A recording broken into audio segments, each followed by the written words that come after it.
Assalamu alaikum wa rahmatullahi wa barakatuh. Welcome back to Purely Islamic. بدر بن سعید حاضر ہے ایک نئی ویڈیو کے ساتھ. کبھی سوچا ہے ہم نماز تو پڑھ لیتے ہیں مگر کیا واقعی نماز کو محسوس بھی کرتے ہیں؟ کیا ہماری نماز ہمیں اللہ کے قریب لے جا رہی ہے یا صرف ایک عادت بن چکی ہے؟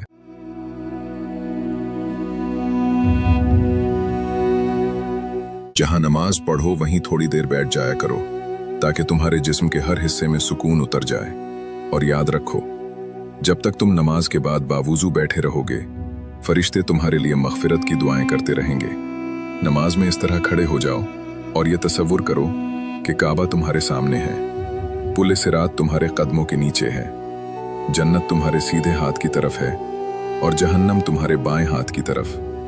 اور یہ بھی سوچو کہ موت کا فرشتہ تمہارے پیچھے کھڑا ہے اور یہ تمہاری زندگی کی آخری نماز ہے.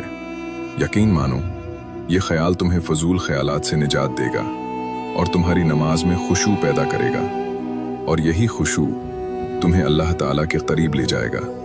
اگر آپ چاہتے ہیں کہ آپ کی نماز واقعی دل کو بدل دے تو آج ہی اس طریقے کو اپنی زندگی کا حصہ بنا لیں. اور اگر یہ بات آپ کے دل کو لگی ہو تو ویڈیو کو لائک کریں، شیئر کریں اور کمنٹ میں ضرور بتائیں. اور ایسے ہی ایمان افروز پیغامات کے لیے ہمارے چینل کو سبسکرائب کرنا نہ بھولیں. جزاکم اللہ خیراً.